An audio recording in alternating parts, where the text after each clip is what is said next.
live the white experience. And part of the white experience is destroying your people, just like the folks you admire was doing to your people.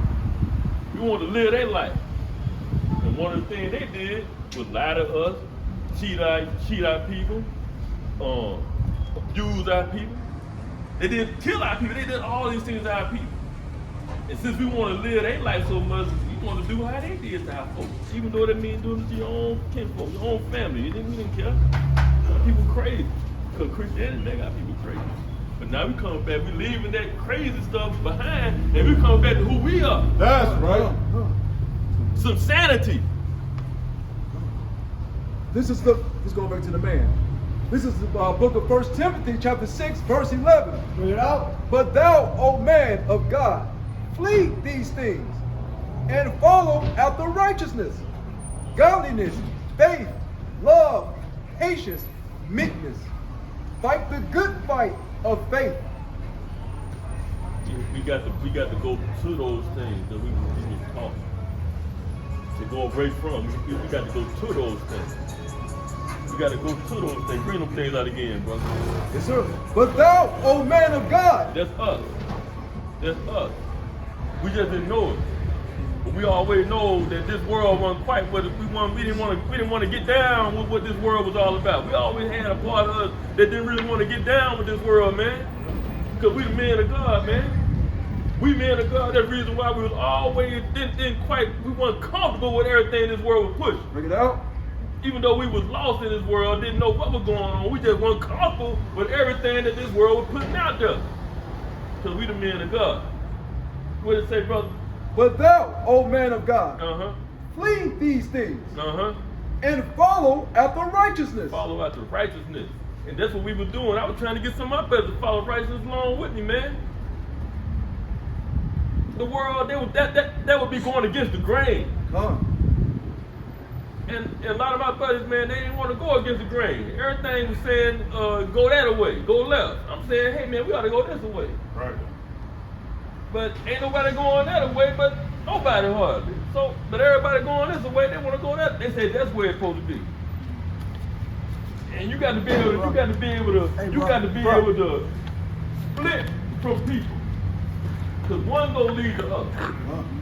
One gonna overpower the other, brother. Who gonna lead who? Who gonna lead who? Is the worldly, evil, wicked society gonna lead a man of God? No. A man of God gonna lead the world. If the man of God ain't gonna lead the world, he gonna go by himself. Right. In the way that the way that God say go. You gotta have that much courage and determination to do that. You gotta do it. And if you do that, brother, it's gonna be somebody that's gonna be inspired by your strength. Even if they don't let on that they is really admiring you. That's the reason why we wear these fringes, brother. Because there's more about people out there who know what these fringes are. They might not be wearing them, but they know what these fringes are. And when they see these fringes, they get inspired.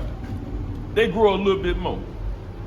And then they see another brother wear them, maybe 3-4 months later with another brother wearing them, then they grow a little bit more.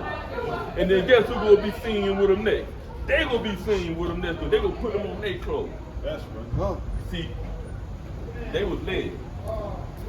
And the way they are led, everybody ain't going that way, but they still are led. The man of God, he ain't gonna be followed by any, he ain't gonna lead, he's not gonna be led by anything. He gonna lead. And everybody ain't gonna follow him either. You can't concern yourself with that. You just gotta keep on doing what God says do. And the ones who do follow you, they gonna be the ones who want to get some knowledge and understanding, and you'll be able to teach them. What else we got there, brother? Yes, sir.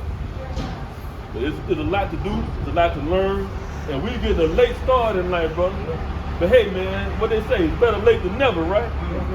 And that's how you gotta feel about it. See, God bless you enough to live long enough to start learning something.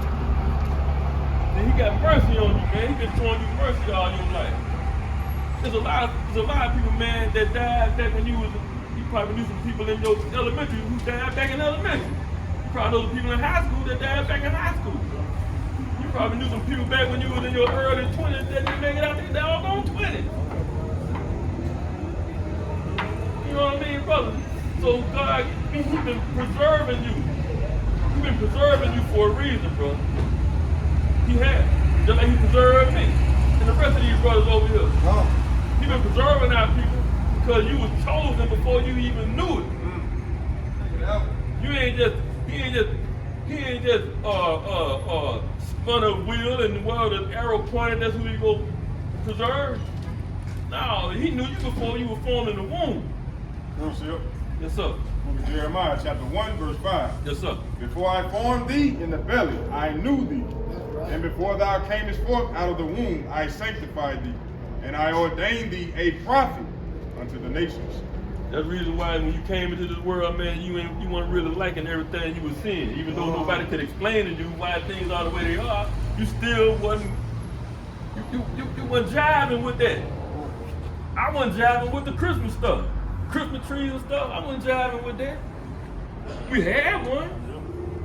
But by the time I hit like around about 20, real before that, 17, around about 16, 17 years old, I was getting around. I ain't gonna go far there because nobody wasn't explaining them to me. I asked people questions, they give me them stupid answers. I'm like, but they ain't even trying to tell. I can't go with something that I don't even understand. Right. And even though I wasn't understanding, I just knew something wasn't right because they ain't got no understanding. So I started distancing myself further and further and further and further away from stuff. That by the time I hit 20, I bet not see no crippin' light, no crippin' trees around here. Cause ain't nobody telling me nothing about that. Ain't nobody explaining nothing to me about that. It was in the Bible the whole time. But since our people were learning the scriptures from our enemies, they made it a point to make sure that we didn't learn anything about these things that's in the scripture. All the triple stuff, all this stuff in the scripture. Yes, sir. This is the book of 1 John, chapter 2, and verse 15. Love not the world, neither the things that are in the world. What book is that in, brother? 1 John, chapter 2, verse 15. Don't forget that scripture now. 1 John, chapter 2, verse 15. 1 John, chapter 2 and 15. What did it say, brother? Love not the world, Neither neither the things that are in the world. If any man love the world, the love of the Father is not in him. Not in him. Any man love the world. The Father, the love of the Father is not in him. See? Having love for God means having to obey Him and keep His commandment and not to love the world. You can pretty much tell what God is against by looking what the whole world is for. The whole world for what they gay marriage. I ain't gonna say the whole world, but the United States is. They push gay marriage. They push lesbianism, sex change operations. If they push going to the sperm bank and getting sperm for bull daggers to raise children. They go down there and get pregnant. I heard bull daggers get homosexuals to get them pregnant. Everything that this place is for, the scriptures is against. That's how you pretty much tell what the scriptures is against. Look at what the whole United States is for. And you can pretty much know what the scriptures is against. Because they're going to do everything they can to break every commandment in that soul. Everything's about us. Everything's about us. This whole world is out.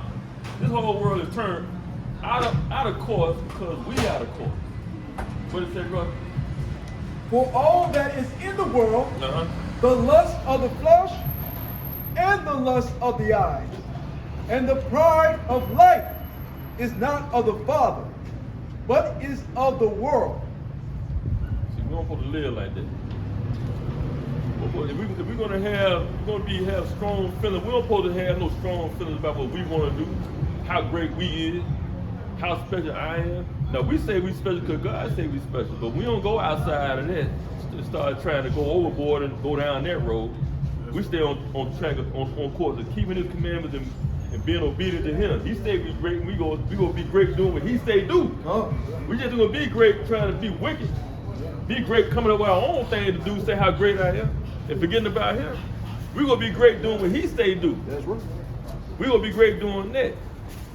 We're going to be great bringing out how great he is. That's right. We're going to be great doing that. We ain't going to be great trying to talk about ourselves and ignoring everything about God and ain't don't even want to learn his name. Don't want to teach nobody what his name is. We ain't finna be all great with that. We're going to be great doing what he say do, obeying what he say do, waking our people up being the greatest at that. Rehearsing the righteous acts, being great at that.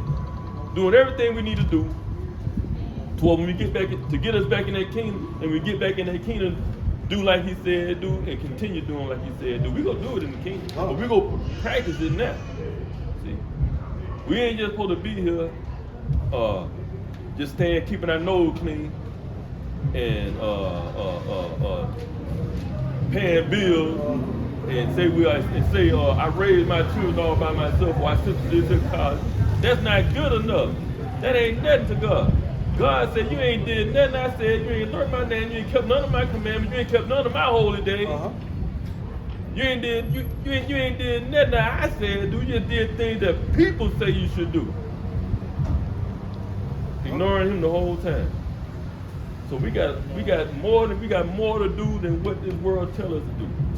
This world ain't tell us to do nothing but be evil, conniving, wicked, devious, despicable, cheaters, liars, killers, everything. Everything that we can. You know what my mama told me? She told me, you know what a person to do? She said, you know what a person to do to you? It was like a loaded question. She said they'll do anything they figure they can get away with. And she was talking about Christians. She was talking about Christians, man. Because that's what she was surrounded by. She was surrounded by Christians. And so when she said a person do anything they can get away with, she's talking about them. That's all she ever been around her whole life, with Christians.